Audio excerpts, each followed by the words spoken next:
बीज दान अभियान। कोरोना महामारी के साथ रोग प्रतिरोधक क्षमता अर्थात इम्यूनिटी शब्द का प्रचलन बहुत बढ़ गया है। घर के बड़े बुजुर्गों का अनुभव हो या डॉक्टर की सलाह, सबने प्राकृतिक खाद्य पदार्थों का उपयोग करने की सलाह दी है। ऐसे में लोग प्रोसेस्ड फूड की बजाय पारंपरिक खाद्य पदार्थ और उनके बीजों के संरक्षण की दिशा में काम करने लगे हैं। इसके लिए गांव जाकर किसानों से पारंपरिक बीजों के संरक्षण के लिए बीज दान कर बीज बम अभियान से जुड़ने की पहल शुरू की जा रही है। इसी कड़ी में हिमालय पर्यावरण जड़ी बूटी एग्रो संस्थान जाड़ी ने उत्तरकाशी में डीएम मयूर दीक्षित से बीज दान लेकर इस अभियान की शुरुआत की। हिमालय पर्यावरण जड़ी बूटी एग्रो संस्थान जाड़ी उत्तराखंड में पारिस्थितिकी तंत्र की पुनर्बहाली के लिए विभिन्न अभियान चला रहा है। अभियानों की सीख की इस कड़ी में संस्थान ने पारंपरिक बीजों के संरक्षण व उपलब्धता के लिए बीज दान अभियान का शुभारंभ किया। अभियान का शुभारंभ आज जिलाधिकारी उत्तरकाशी श्री मयूर दीक्षित ने कलेक्ट्रेट परिसर में हर्षिल की राजमा का बीज दान कर किया। डीएम मयूर दीक्षित ने कहा कि ये वास्तव में अच्छा व यूनिक प्रयास है जो जैव विविधता के संरक्षण के लिए बहुत आवश्यक है। बीज संरक्षण के साथ साथ पारंपरिक खेती करने वाले लोगों को रोजगार भी मिलेगा। प्रोसेस्ड आइटम्स तो उस तरीके से भी सोचा जा सकता है।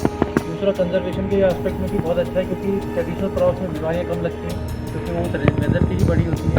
बाहर से हम क्रॉप लगाएंगे तो उनमें पेस्टिसाइड केमिकल्स और लगाने और जो हमारी नेचुरली जो ग्रो करते थे, जो हमारे पुरानी जो पीढ़ियाँ थी, जो उनका खाद्य शैली थी, उसको हम कैसे रिवाइव कर सकते हैं वो भी इसमें ज़रूर आएगा क्योंकि उनका न्यूट्रिशन लेवल हाई था, इम्यूनिटी भी उससे बढ़ती है। प्लस इस वेदर के लिए क्या अप्रोप्रिएट है वो आप उगाएंगे खाएंगे तो निश्चित तौर पे हम इम्यूनिटी लेवल हमारी आने वाली पीढ़ियों की भी बढ़ सकते हैं। और आज के ज़माने में जब हम कोविड की बात कर रहे हैं तो बहुत ज़रूरी है कि हमारा खाद्य पदार्थ ट्रेडिशनल हो और ज़मीन से जुड़ा हुआ खाद्य पदार्थ हो, वही हम खाएँ, ना कि हम कोई प्रोसेस्ड आइटम्स खाएँ। तो उस तरीके से भी इसको सोचा जा सकता है।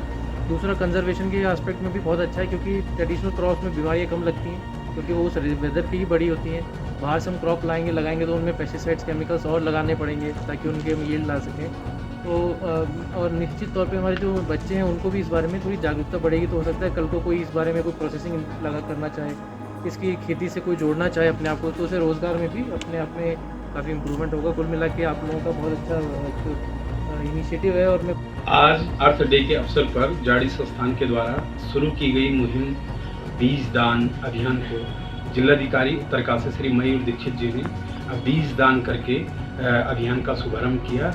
और बीज दान का जो मुख्य उद्देश्य हमारा है कि हम लोग जो पिछले 3 वर्षों से बीज बम अभियान चला रहे हैं, उस दौरान हमने देखा पूरे हिमालयी राज्यों में कि जो अपना जेनेटिक सीड है वो सारा लुप्त प्राय होता जा रहा है। तो उसी चिंता को लेकर के और उसके संरक्षण को लेकर के हम लोगों ने ये तय किया कि हम पूरे हिमालयी राज्यों में हमारे अभियान की टीम, जाड़ी संस्थान की टीम घर घर गांव-गांव जा कर के बीज को भिक्षा में लेगी और भिक्षा में बीज को प्राप्त करेगी और फिर उसका बीज बैंक बनाया जाएगा। कुछ बीजों को बीज बम में प्रयोग किया जाएगा और कुछ को किसानों को खेती को दिया जाएगा, खेती करने के लिए दिया जाएगा। फिर उत्पादन के बाद उतने ही बीज कुछ बढ़ा करके किसान बीज बैंक में जमा करेंगे।